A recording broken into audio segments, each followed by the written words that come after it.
ನಮ್ಮ ಜೀವನ ಸುಂದರವಾಗಿರಬೇಕು, ನಾವು ಬಯಸಿದ್ದೆಲ್ಲ ಪಡೆದುಕೊಳ್ಳಬೇಕೆಂಬ ಆಸೆ ಎಲ್ಲರಲ್ಲೂ ಇರುತ್ತದೆ.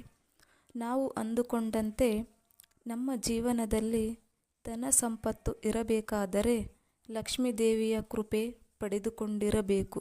ಲಕ್ಷ್ಮಿಯನ್ನು ಪೂಜಿಸುವ ಮನೆಯಲ್ಲಿ ಎಂದಿಗೂ ಬಡತನ ಬರುವುದಿಲ್ಲ ಎಂದು ಪುರಾಣಗಳಲ್ಲಿ ಹೇಳಲಾಗಿದೆ. ಒಂದು ವೇಳೆ ನಾವು ಪೂಜೆ ಮಾಡಿದರೂ ಲಕ್ಷ್ಮಿ ಒಲಿಯುತ್ತಿಲ್ಲ ಎಂದರೆ ನೀವು ಸರಿಯಾದ ಕ್ರಮದಲ್ಲಿ ಪೂಜೆ ಮಾಡುತ್ತಿಲ್ಲ ಎಂದರ್ಥ. ಪೂಜೆ ಮಾಡಲು ಕೆಲವು ಕ್ರಮಗಳಿವೆ, ಅವುಗಳನ್ನು ಅನುಸರಿಸಬೇಕು. ಸರಿಯಾದ ಕ್ರಮದಲ್ಲಿ ಪೂಜೆಯನ್ನು ಮಾಡಿದರೆ ಖಂಡಿತವಾಗಿಯೂ ಲಕ್ಷ್ಮಿ ಒಲಿಯುತ್ತಾಳೆ.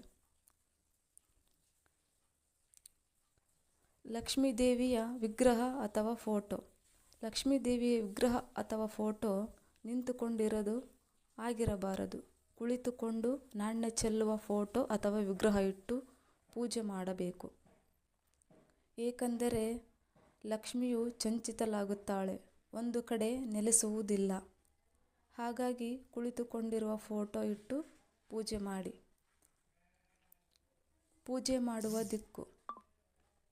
ಪೂಜೆ ಮಾಡುವ ದಿಕ್ಕನ್ನು ಸರಿಯಾಗಿ ಆಯ್ದುಕೊಳ್ಳಬೇಕು. ನಾವು ಲಕ್ಷ್ಮೀದೇವಿ ಪೂಜೆ ಮಾಡಲು ಈಶಾನ್ಯ ದಿಕ್ಕು ಆಯ್ದುಕೊಳ್ಳಬೇಕು. ನಿಮ್ಮ ಮುಖ ಪೂರ್ವದ ಕಡೆ ಇರಬೇಕು. ಈ ರೀತಿಯಾಗಿ ಪೂಜೆ ಮಾಡಬೇಕು. ಪೂಜೆ ಸಮಯ. ಪೂಜೆ ಸಮಯ ಬೆಳಗ್ಗೆ 5ರಿಂದ 7 ಗಂಟೆಯವರೆಗೆ, ಸಾಯಂಕಾಲ 5 ಗಂಟೆಯಿಂದ 7 ಗಂಟೆಯವರೆಗೆ. ಈ ಸಮಯ ಪೂಜೆ ಮಾಡಲು ಸೂಕ್ತವಾಗಿದೆ. ಪೂಜೆ ಅಂತ್ಯವಿಧಾನ. ನಾವು ಲಕ್ಷ್ಮೀದೇವಿಯ ಮುಂದೆ ಧೂಪ ಮತ್ತು ದೀಪಗಳನ್ನು ಬೆಳಗಿಸಿ ನೈವೇದ್ಯ ಅರ್ಪಿಸುವ ಮೂಲಕ ಪೂಜೆ ಮಾಡಿದ ನಂತರ ದೇವಿಗೆ ಭಕ್ತಿಯಿಂದ ಆರತಿ ಮಾಡಿ